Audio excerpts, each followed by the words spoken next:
வணக்கம் நண்பர்களே. இன்றைக்கி நம்ம பார்க்கக்கூடிய பதிவு ஞாயிற்றுக்கிழமையில் பிறந்தவங்களுடைய குணங்கள், அவங்களுடைய இயல்பான விஷயங்களை பற்றி தான் இன்றைக்கி நம்ம பார்க்க போகிறோம். ஞாயிற்றுக்கிழமை அப்படிங்கிறது முதல் நாளாக நம்ம பார்த்துக்குவோம்.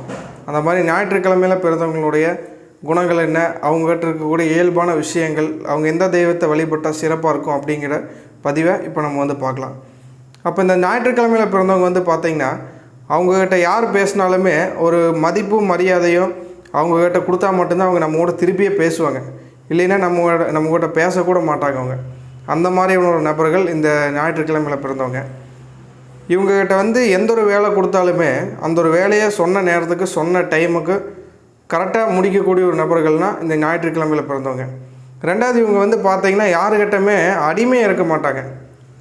இவங்க ஒரு விஷயம் சொல்கிறாங்கன்னா அவங்களும் சரி சமமாக இருந்தால் மட்டும்தான் இன்னொருத்தர் சொல்கிற வேலையை செய்வாங்க. இல்லை இவங்க இவங்களை அடிமைப்படுத்துகிறாங்க தெரிஞ்சுன்னா அவங்ககிட்ட பழகவே மாட்டாங்க, அவங்ககிட்ட பேசவே மாட்டாங்க. யாருக்கும் அடிமையாகாத நபர்கள் அப்படின்னா இந்த ஞாயிற்றுக்கிழமையில் பிறந்தவங்க தான். அதே மாதிரி இவங்க நிறைய பேர்த்த வச்சு வேலை வாங்கக்கூடிய ஒரு திறமை இவங்ககிட்ட இருக்குது. இவங்க ஒரு விஷயத்தை நினச்சிட்டாங்கன்னா அது உடனே பண்ணிடுவாங்க. அது மாற்று கருத்து இல்லாமல் அது ஒரு விஷயம் பண்ணணும்னு நினச்சாங்கன்னா அது உடனே பண்ணிடுவாங்க. ரெண்டாவது இவங்களுக்கு அரசியலில் நிறைய பழக்க வழக்கங்களும் அரசியல் நண்பர்களும் உங்களுக்கு இருப்பாங்க. அதே மாதிரி கவர்மெண்ட் சைடு உங்களுக்கு நிறைய பழக்க வழக்கங்கள் இருக்கும். இவங்க அப்பாவுடைய சப்போர்ட்டு, இவங்க அப்பாவுடைய ஃபேமிலி சொந்தங்களுடைய சப்போர்ட்டு உங்களுக்கு கட்டாயமாக கிடைக்கும். ஏதாவது கோயில் இருந்தாங்கன்னா கோயிலில் உங்களுக்கு பொறுப்பு கூட நிறைய பேர்த்துக்கு கிடச்சிருக்கு. இந்த ஞாயிற்றுக்கிழமையில் பிறந்தவங்களுக்கு நண்பர்களை விட்டு கொடுக்க மாட்டாத நபர்கள் அப்படின்னா இந்த ஞாயிற்றுக்கிழமை பிறந்தவங்க தான். நண்பர்கள் என்றைக்குமே விட்டு கொடுக்க மாட்டாங்க.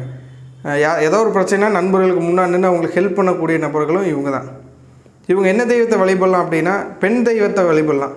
அம்மன் ரிலேட்டடான பெண் தெய்வங்களை வழிபடும்போது இவங்களுக்கு சிறப்பாக இருக்கும். மகாலட்சுமியை வழிபடலாம், சரஸ்வதி தேவி வழிபடலாம், அம்மன்கள் வழிபடலாம்.